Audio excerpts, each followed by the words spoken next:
Hi everyone, beyond the boundary के नए episode में आप सभी का स्वागत है। तो कैसे हो दोस्तों?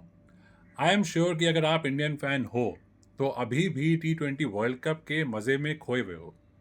This was a long time coming after all. बहुत हार्ट ब्रेक्स, बहुत मायूसी के बाद फाइनली फाइनली हमें एक वर्ल्ड कप ट्रॉफी मिली है। एंड होपफुली अब नेक्स्ट वन के लिए हमें इतना इंतज़ार नहीं करना पड़ेगा।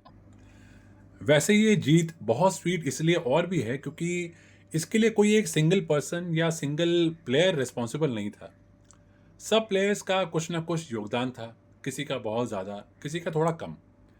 इन सब में मुझे एक प्लेयर का कंट्रीब्यूशन सबसे ज़्यादा सेटिस्फाइंग लगा, and that name is Hardik Pandya. हम सबको पता है कि हार्दिक के साथ IPL 2024 में क्या हुआ। वो इस सीज़न में गुजरात टाइटंस से ट्रांसफ़र होकर मुंबई इंडियंस में आए, एंड मैनेजमेंट ने रोहित शर्मा को कप्तानी से हटाकर हार्दिक को कैप्टन बनाया। इस बात से काफ़ी फैंस नाराज़ हुए, एंड पूरे IPL सीजन में हार्दिक का स्वागत ऑलमोस्ट हर ग्राउंड में बूज से किया गया। उनकी हद से ज़्यादा ट्रोलिंग हुई, गालियाँ पड़ी, एंड इवन कई प्लेयर्स ने उनके बारे में काफ़ी कुछ आपत्तिजनक कहा। इन सब का असर हार्दिक पर क्लियरली पड़ रहा था, और उनका ये सीज़न भी बहुत ख़राब बीता as a player. Plus Mumbai Indians playoffs में भी नहीं पहुंची। So this was a really tough time for Hardik.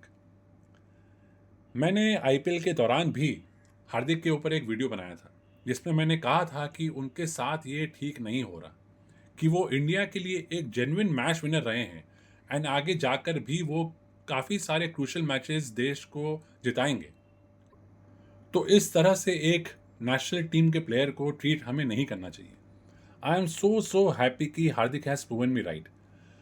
World cup की टीम जब सिलेक्ट हुई थी तब कई लोग हार्दिक के इंक्लूजन से खुश नहीं थे, इंक्लूडिंग मेनी एक्स प्लेयर्स।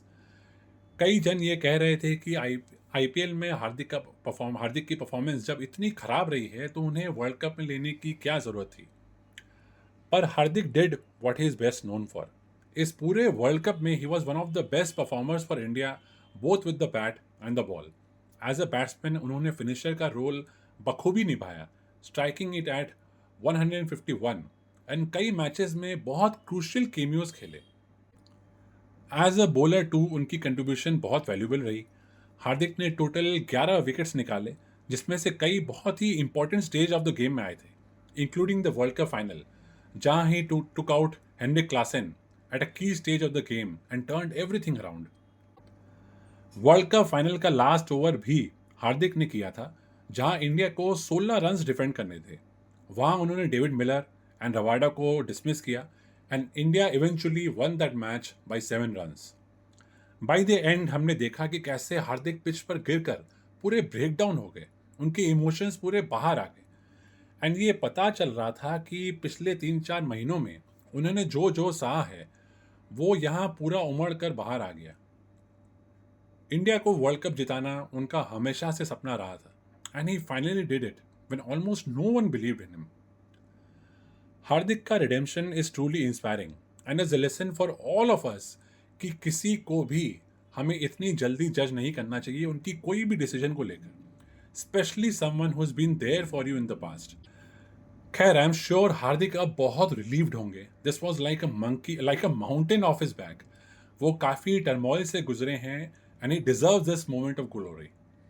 अब आगे he'll only do better for India, and this time people will know better than not to trust him.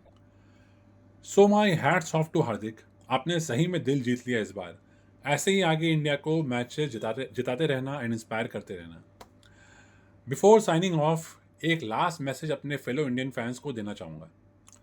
Enjoy this moment brothers.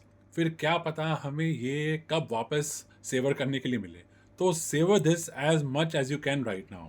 पूरा घुल कर इसे एंजॉय करो, relive it with your friends and family, and cherish it as much as you can.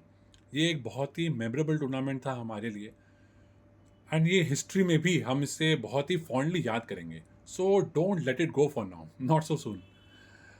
तो आज के लिए इतना ही। ये वर्ल्ड कप बहुत ही अच्छा रहा, बहुत मज़ा आया, पर आगे क्रिकेट अभी बहुत बाकी है, एंड काफ़ी डिस्कशंस भी। मैं जल्द लौटूंगा बियॉन्ड द बाउंड्री में एक नए एपिसोड के साथ। तब तक के लिए take care and thank you for listening.